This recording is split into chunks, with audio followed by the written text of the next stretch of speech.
Selamat datang di YouTube channel saya, Darwin. Sesi ini saya akan membahas mengenai manajemen perubahan atau change management dan efek J. Galney. Diawali dari manajemen perubahan. Mungkin ada orang yang anti dengan perubahan, tetapi ada juga orang yang sangat menyukai yang namanya perubahan. Jadi mana yang lebih baik? Tidak berarti menyalahkan yang pertama ataupun yang kedua. Dua-duanya ada plus, ada minusnya. Karena kita ketahui manusia itu kalau melihat suatu perubahan seperti kesetrum listrik, ada shock sebentar, akan tetapi tampaknya adanya perubahan itu juga menjadi masalah. Berarti upgrade itu tidak dilakukan. Lantas, kapan waktu yang tepat harus menghadapi perubahan dan kapan harusnya kita tidak berubah? Dalam konteks ini, rekaman kali ini saya lebih mengarahkan kepada change management. Karena biar gimana pun, perubahan itu akan kita hadapi setiap harinya. Perubahan itu diawali dengan adanya tujuan terlebih dahulu. Nah, tujuannya apa? Kalau saya kaitkan kepada dunia profesional, dunia bisnis, atau sebagai praktisi, perubahan itu merupakan bagian dari yang disebut entrepreneur. Jadi, walaupun sebagai staff, sebagai pekerja, sebagai profesional, kita harus menganggap atau memposisikan atau menjadikan diri sebagai entrepreneur. Ketika diri sebagai entrepreneur, maka yang harus dilakukan adalah manajemen entrepreneur. Manajemen entrepreneur.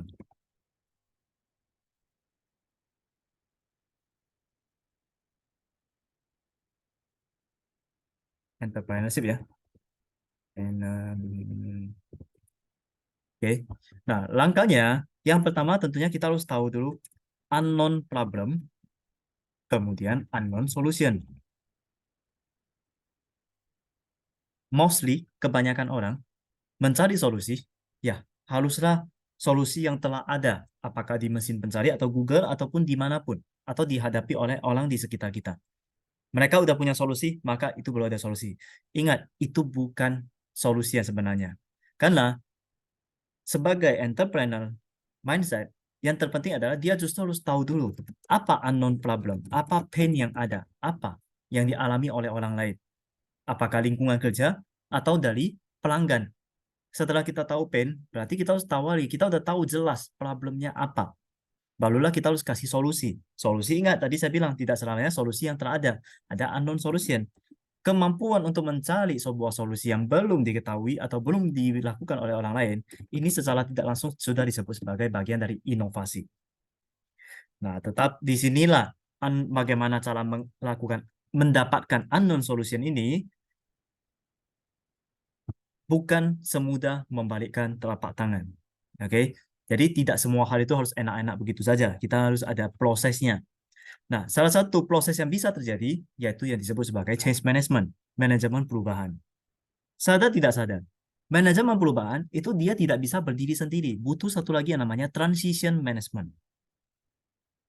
Change dan transition nampaknya sama. Yes, benar. Dalam setiap orang dalam melakukan perubahan, secara tidak langsung, sadar ataupun tidak sadar, dua hal ini yang dilakukan. Jadi kalau change management, bagaimana kita memastikan target yang ingin diubah, goalnya, ujungnya. Jadi berikan dulu pemahaman. Kenapa harus pemahaman kepada orang lain? Karena sekarang ini bukan eranya single factor. Kita butuh tim, kita butuh kolaborasi. Jadi harus memastikan, help people, pastikan orang-orang di sekitar kita, tim kita, paham apa perubahan yang ingin dicapai dan realisasikan. Selama proses perubahan tersebut, when doing this, don't forget this, yaitu transition management, yaitu yakinkan kembali, convince people to leave home. Ini artinya pastikan, yakinkan mereka keluar dari status quo. Status quo yaitu zona nyaman mereka. Atau dengan kata lain, change management adalah ujungnya kita mau ke arah mana, kapal ini mau dibawa ke arah mana.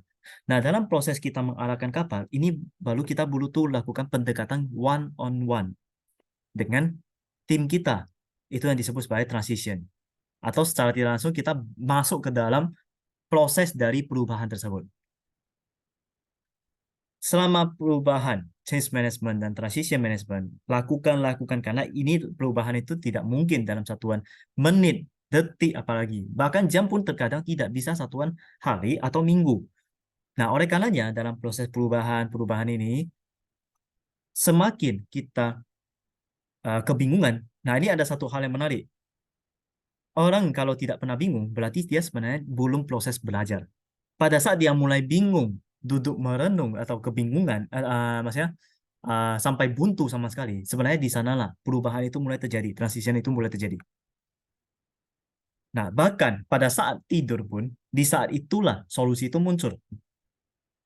Nah, inilah kita masuk kepada yang namanya efek Zeigarnik. Pemikiran kita, memori kita itu, we have stronger memories for uncompleted tasks.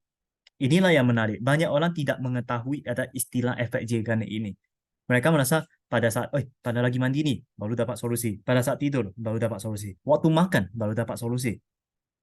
Nah, karena sebenarnya manusia itu sanggup untuk menghadapi yang namanya perubahan. Tinggal bagaimana cara memanage-nya. Nah, efek Zeigarnik inilah sesuatu pekerjaan yang belum selesai. Sebenarnya memori kita itu semakin kuat, malah makin kuat. Oleh karenanya, jangan takut dengan namanya proses. Proses apa? Proses keluar dari zona nyaman atau keluar dari status quo. Di mana yang namanya change itu udah pasti. Perubahan menuju ke arah yang lebih baik. Tidak mungkin dong perubahan ada teori change management tetapi menuju ke arah yang lebih kurang baik. Itu tidak cocok. Justru semuanya ke arah yang lebih baik, ke arah semuanya lebih valuable, punya benefit, dan bermanfaat untuk orang lain. Oke, demikian sharing saya mengenai manajemen perubahan atau change management dan efek Zeigarnik.